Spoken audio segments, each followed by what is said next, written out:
Hello, welcome to the People Profit Podcast, the show where we flip the script on traditional business thinking and prove that when you put people first, profits follow. I'm Sandra Coker, your guide on this journey to more engaged teams, loyal customers, and a healthier bottom line. These episodes are brought to you by Human Power Solutions, helping organizations unlock the human potential that powers performance. Whether you're a leader, an HR pro, or a curious change maker, buckle up. We're diving into fresh stories, real-world strategies, and a few laughs along the way. Ready to turn your workplace into a profit-powered people machine? Let's get started. Welcome to the People Profit Podcast, where we reveal how investing in people unlocks true organizational growth. I'm Sandra Coker, CEO of Human Power Solutions, and today we're exploring how health becomes your new wealth, redefining leadership through mindset, nutrition, and the passion to create vibrant second acts for individuals and teams. I'm really excited today. Our guest is Dr. Carolyn Hatton. She's a transformational speaker and the author of Health is Your New Wealth. With a focus on rewriting limiting stories and embracing lifelong wellness, Dr. Hatton guides leaders to shift from burnout to breakthrough, fostering cultures where people optimize their potential. Dr. Hatton, welcome. We're so excited to unpack your 5-step framework for thriving second acts. Hello, Sandra. So nice to see you. And I am beyond thrilled to be here today. Really thrilled. Thank you so much for the invitation. Yeah, of course. So for the listeners out here, if Dr. Hatton's steps inspire a wellness shift in your leadership, please hit the like, follow, share, and subscribe button to the podcast. Your engagement helps spread these life-changing ideas. Let's get started. You ready to go? Yes, ma'am. All right, nice. So as a transformational speaker and author, your work centers on guiding people through their second acts. I want to talk to you about that for just a second. What does the second act mean to you? Where are you today in your journey? And just kind of give the listeners an idea of who you are. Well, as you know, I'm not from the corporate world. Yes. However, I've learned a great deal about leadership every day because I was a dental surgeon. And now I'm a coach empowering women who are tired, so tired of society telling them who they can become as they age, and then are ready to choose a new mindset so they can create a new, vibrant, strong, and fulfilling second act. It's that second act I'm really focusing on. But it has to be by design, not by... So you were a dental surgeon. I mean, most people would say, been through dental school, we did that, a great career, why not retire?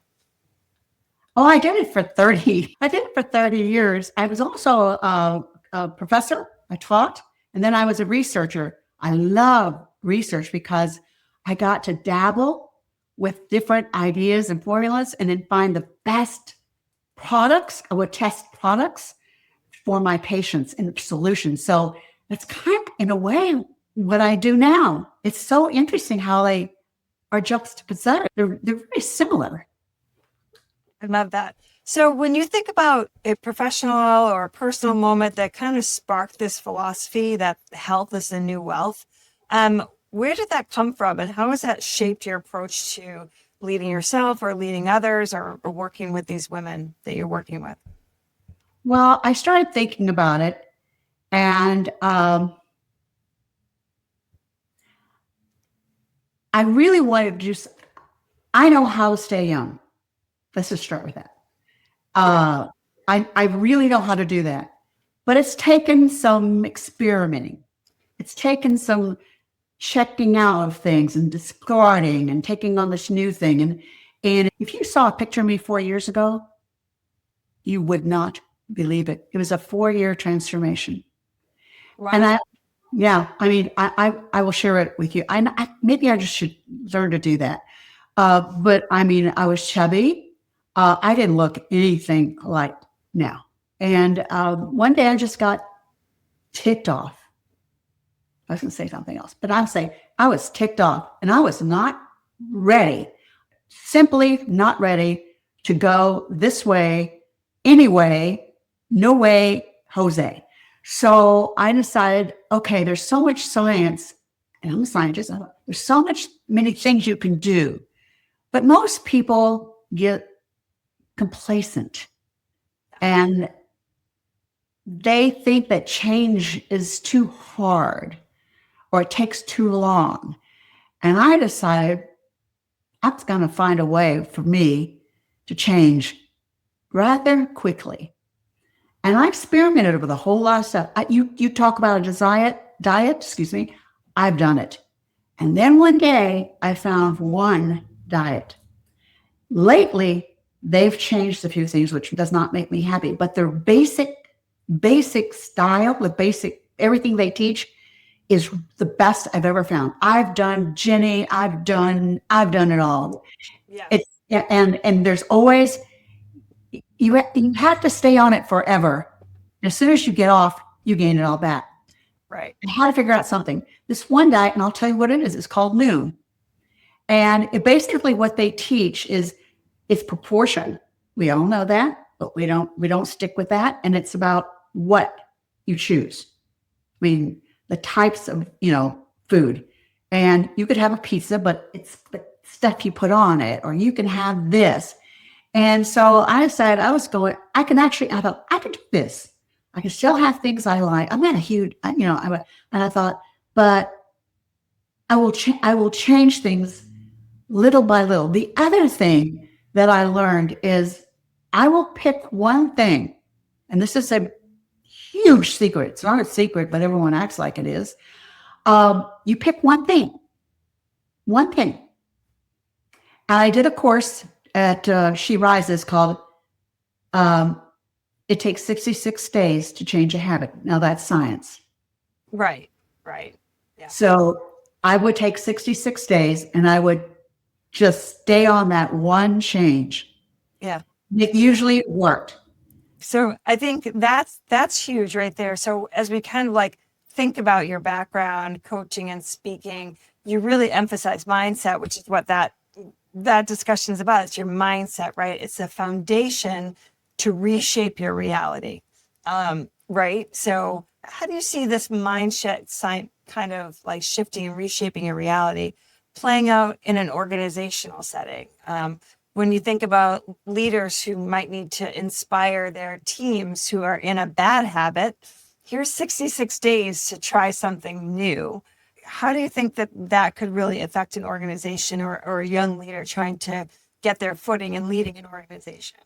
Well, I really believe, since I've been in the coaching thing, mastermind, MBA, Lori, the same themes keep coming about anything you want to change. Mm-hmm. And I've listened to it. I've written some things about it.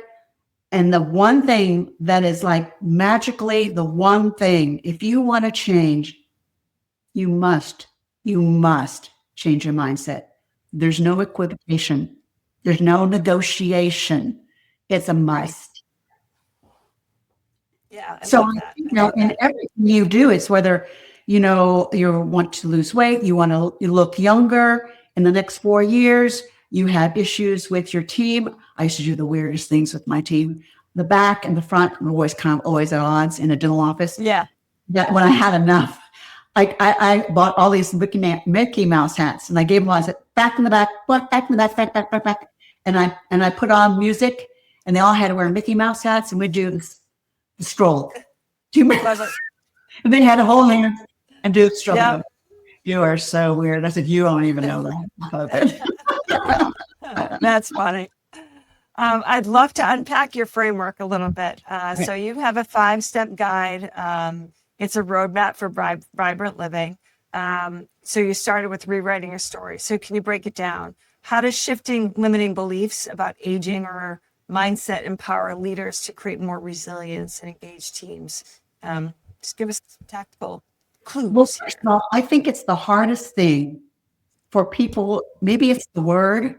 If you aren't in a certain genre like us, we understand mindset. But if you're in a mindset is like a wooey or where like, magical or and it's actually, it is the most powerful word I can think of for change. If you don't have it, you don't have it. You don't got it. You're not going to get it. And so I think the hardest thing to get people to recognize and to position their people is to accepting the word mindset and not make it scary. It doesn't have to be a negative. I think people see it as a negative. Ooh, woogie, you know, it's really a very nice, elegant, positive mindset. It's your choice. No one's making it. And everybody I think that wants to change, they think someone's going to make me or somebody's going to embarrass me. It's your choice. It's quite elegant. Yeah, I love that. And that's really good. So, so step one, do you record? You should do some journaling. What's your step one for your framework? Basically, my first one is you've got to change someone's mindset. Yeah. And once you start, you introduce it. And then you have, you know, in your course, you have a journal. And like I used to say, when I have a little time with someone, or the very first time I say, I want to know what's that one thing. One thing you have been battling forever. You've given up on it 2 or 3 times, maybe more. You tried it and you actually worked for a short time and then you went back. What is that one thing? Not all, just one. Yeah. And we're going to take care of it. Because when you do that, it's when you have a whole lot of things, mindset gets a little wompy. But when you narrow it down to one, you can figure out the mindset easier for each person. That's how I look at it. Like the atomic habits, right? So, that's good. Yeah. So everybody's different. And then you have to kind of listen to them because they will give you ideas of, you know, like that. I get that. Yeah. And you have to, so you listen to them, you figure out all the things you've already tried. You got to come around the backside.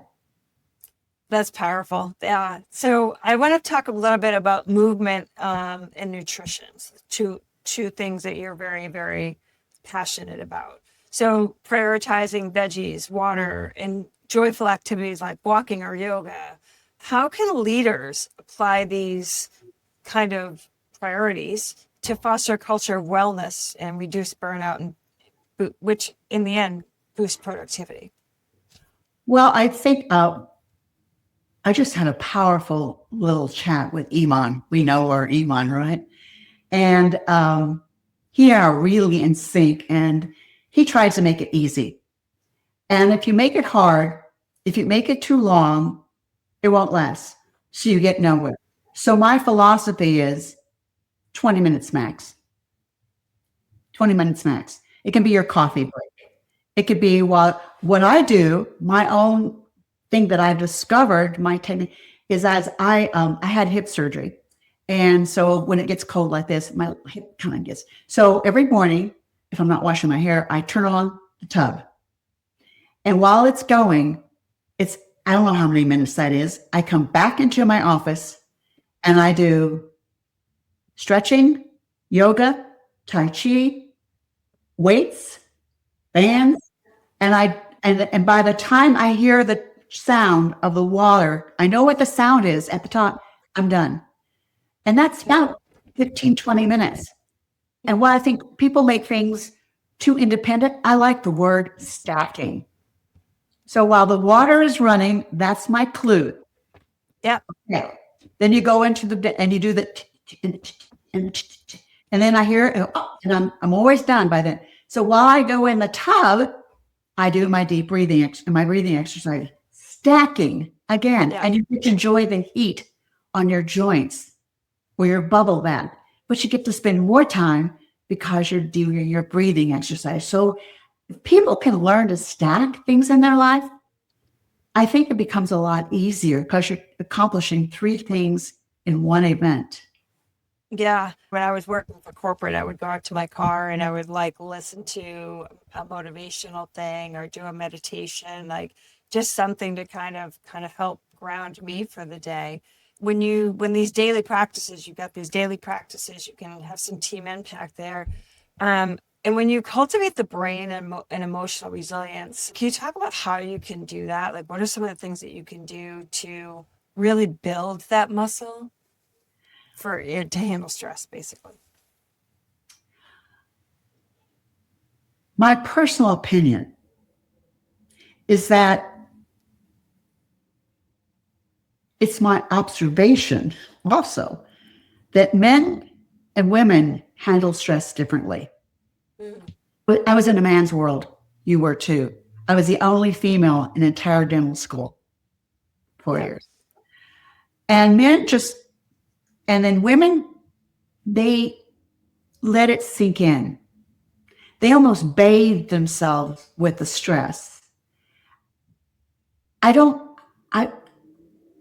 think that when they're stressed, they think maybe there's a possibility that they're doing something important. It gives them importance. It's a kind of a switch. It's something important. I'm stressed. Men don't always do that. And I think that's a real oddity, really challenge. It's a challenge. Women stress about, you can see it every day in every environment, going to a restaurant. Women are addicted to stress. That's a little harsh, but I truly believe you have to be harsh in a polite way to get the point across, or you're not going to say, you know what? You got to break that. It doesn't have to be that way. But they also see all their lady friends doing the same thing. So you're in a cycle, a circle. Right. Yeah. I don't believe in stress. So what are some of the daily habits? What are some of the things that people could do? I have a puzzle table set up at my house, and I do things kind of like pull myself away and I've created some disciplines for myself, but some of those things aren't easy. Running a business is hard. Developing your people shouldn't be. At Human Power Solutions, we act as your outsourced chief learning officer, designing custom learning and development experiences that actually move the needle. No fluff, no cookie cutter workshops, just results. Whether your people need better communication, stronger leadership, or less burnout, we provide strategic solutions that align with your goals and keep your team moving forward. Visit hpowersolutions.com and unlock your team's full potential without disrupting operations.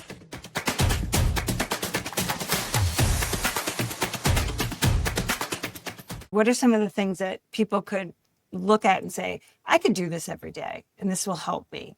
Well, I am kind of a little nerdo. And so I've learned that what you watch and what you hear goes in your brain, it stresses you out. And there are so many things nowadays. I just watched a thing for AI with that cool guy talking about all the things coming at you, all the kids, the millennials and the Gen Zers. So true. I don't watch TV. I listen to classical music. They know that classical music does something to your brain. It actually makes you smarter. It calms you down. It soothes your neck. So I developed that. I haven't always done that, but I decided I'd try it. And I tried it, and you have to try it you can't just try it for a week. I tried and saw the change. It actually works. I don't take on other people's problems. Yeah. That's their problem. I don't let other people's emotions. That's their emotions. And I have this people look at me when I say this, but I go, whatever anyone says about you or to you, I don't know why, but that's their thinking. I don't have to take it in. And I am really good about, and people think that's weird, but I think it's actually quite smart. So what about a young leader who's maybe not as emotionally mature or hasn't been through, all of what you all have been through and what I've been through? What are some of the how can they start to build that muscle of that's you do you?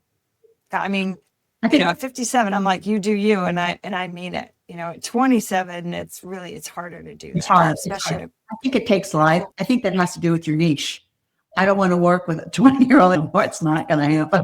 But you get someone in life, and you could talk to them and say, have you ever seen the example of and how that didn't work and how you did it over and over and over again?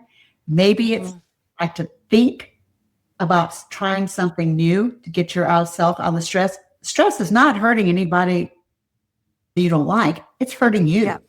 You accepted it. You created it. You own it.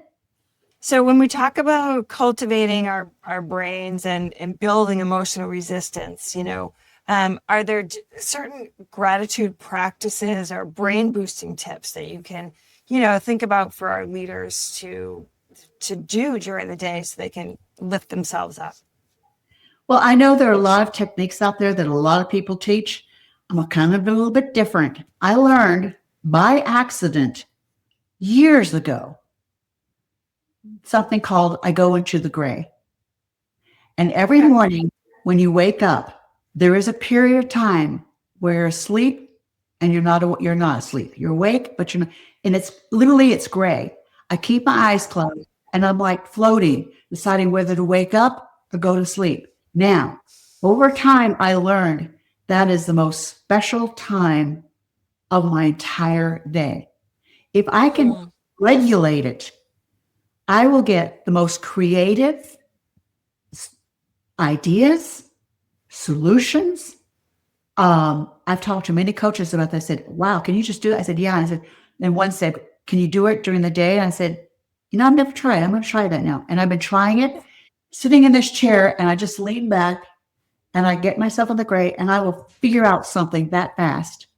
I also do it at night before I go to sleep. But the really powerful one is always in the morning, because I think your brain's been too active at night. You're trying to calm it down. But in the morning, you're in that perfect spot. It is a beautiful, beautiful place to be. I think a lot of our listeners, I know I can absolutely relate to it's that little bit of waking up and not quite sure. That's cool. I love that. Swim with the dolphins. Stay there. For sure. It's my favorite thing. I get so many solutions, solve so many problems. I'm super creative. And I didn't realize it first, but the more I do it, the more I realize. And then a coach said, wow, you need to learn to do that at will like that. And I'm working on it. Yeah. Well, let's talk about your second act. So we think about today's workplaces. We've got 5 generations in the workplace right now. There are people that aren't leaving the workplace. They're staying longer. But second acts often mean career pivots, right? Or reinventing your teams. How does this framework, this 5-step framework, help leaders to navigate some of these transitions while, maintaining trust and motivation? I would say that the transition to aging, I don't even like the word. I see how it's hard. It's hard for me to get it out.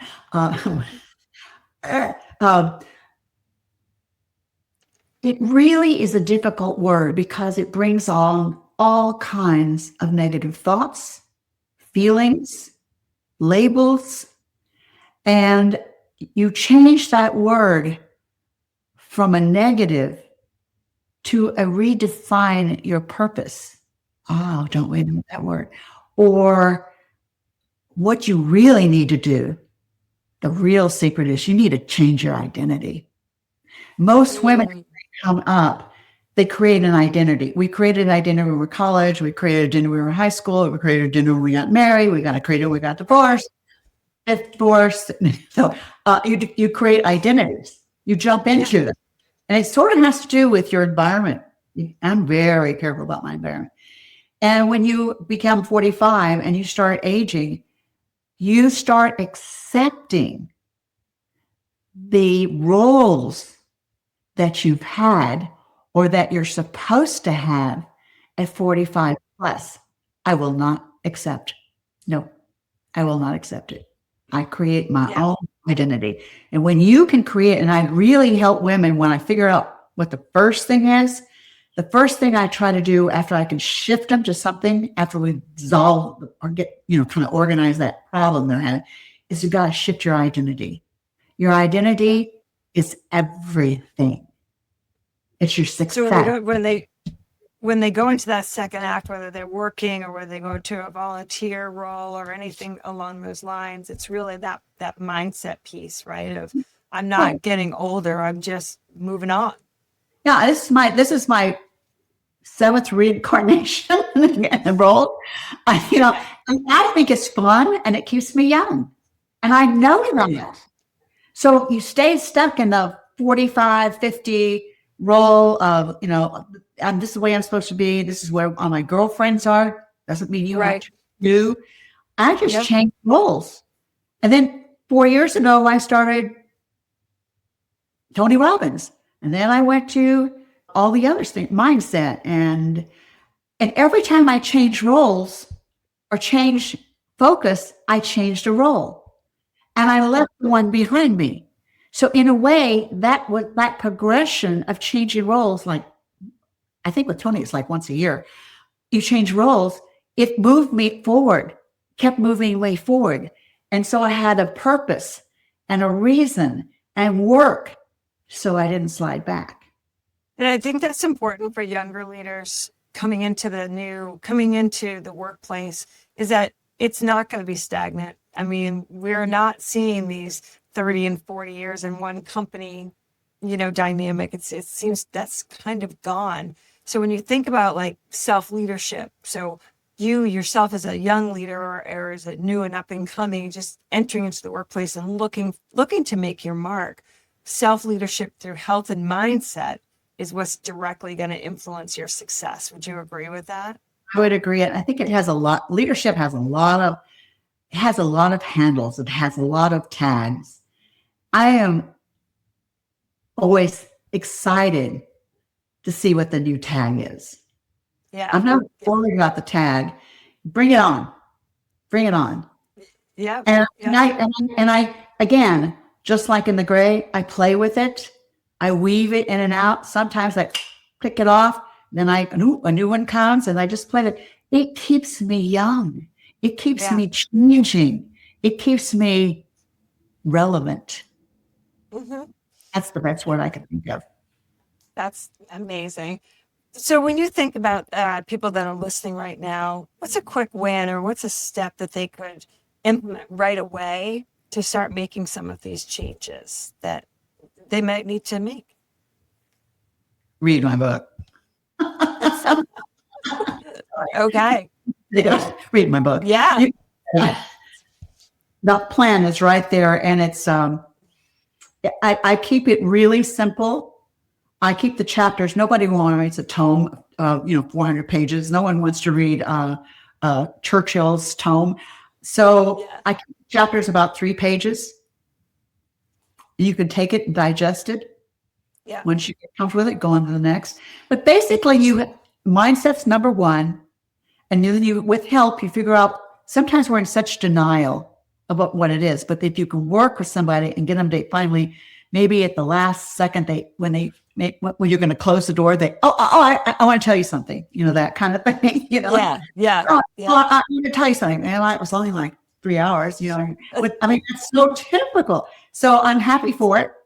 I've done it myself. And find that one thing and then get them into creating new habits. And resiliency, mindset is a habit. The first one, again, is mindset. And if you can change someone's mindset, you can change anything, including yourself. I did too. Yeah. And I think with mindset, like you said, read the books, read your book, read whatever you can get your hands on, a podcast, anything like that to help change your mindset. So Tony Robbins is, I saw him back in 1993. I mean, you build your resiliency by the things that you feed your brain. That's pretty true. much. You said it. So you said it beautifully. So we have a quick little rapid fire segment that I like to do. So it's like, I know. I didn't warn you about this because I like to surprise our guests with this. So this is it's just fun, quick, nothing too major. Don't think about it too hard and just answer the question as you see fit. So we have 5 of them. All right, ready? All right. So what's one limiting belief leaders should cancel today? Change is always possible. Okay. All right. What's one favorite brain boosting activity for busy executives?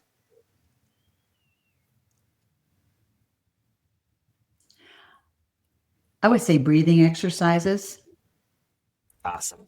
and breath, because that centers you. Yeah. I love breath work. Oh my gosh. The sound, Oh yeah, sound baths. Oh my gosh. I love it. It's like I'm in the cloud. A joyful moment that sparks creativity for you. When I hear really, really great music, when I hear an Italian opera, I'm gone. That's it. Okay. Love it. Love it. I mean, I'm just like in this bubble. Yeah. All right. If you think about your framework, so think about your 5 steps. If every team embraced one of those steps, what should it be? Well, I was thinking about this. A lot of people, when teamwork or teams, authority doesn't work. Authority, you think it would work, but it doesn't work. You have to get past the authority and work with your team. You have to give them confidence. You have to give them support. You have to let them share. They have to feel like they're part of the team, whether you're a dentist or you're at IBM or whatever. It's the same. It's not ever different. Give them a hat and do the stroll.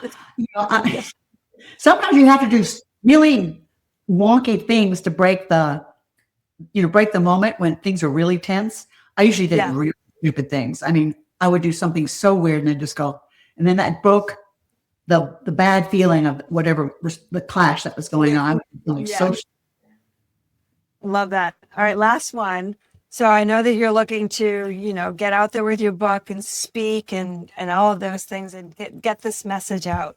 Who's your dream audience to share Health is Your New Wealth with? My dream audience are women in their 40s or beyond.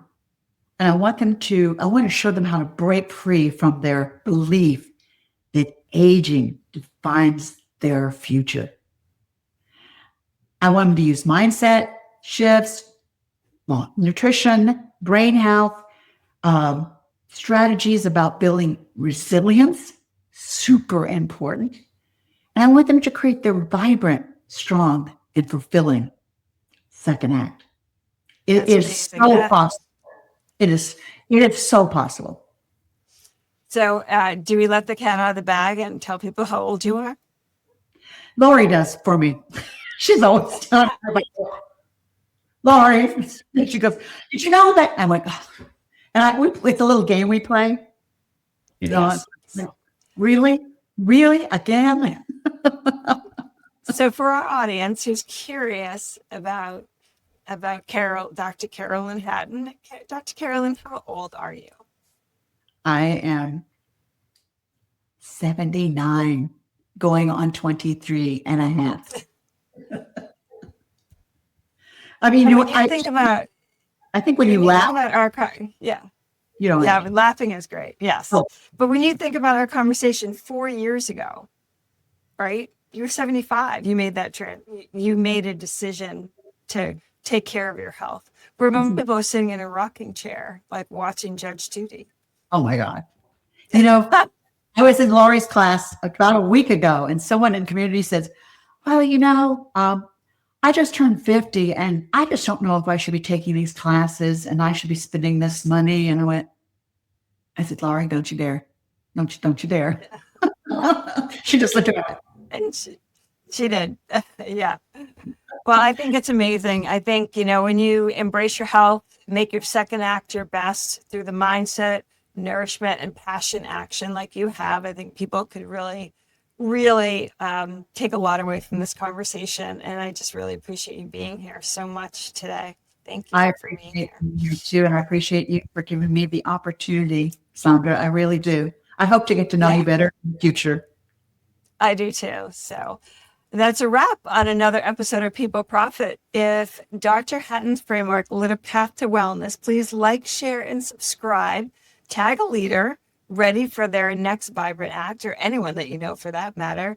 Dr. Hatton, tell our audience the best ways to connect with you and explore Health as Your New Wealth. So talk a little bit about your book, where we can reach you, and those kinds of things. Well, my book is called Health is the New Wealth. And it's a blueprint on how to get some strategies and some tactics that are really easy, that really work. You don't have to stress about it. You don't have to give up a whole lot of things. You just have to get a little bit smarter about your choices and how you merge them. It's possible, so possible. And I hope to see you all in the future. And I hope you buy my book. It's coming out in February with Amazon.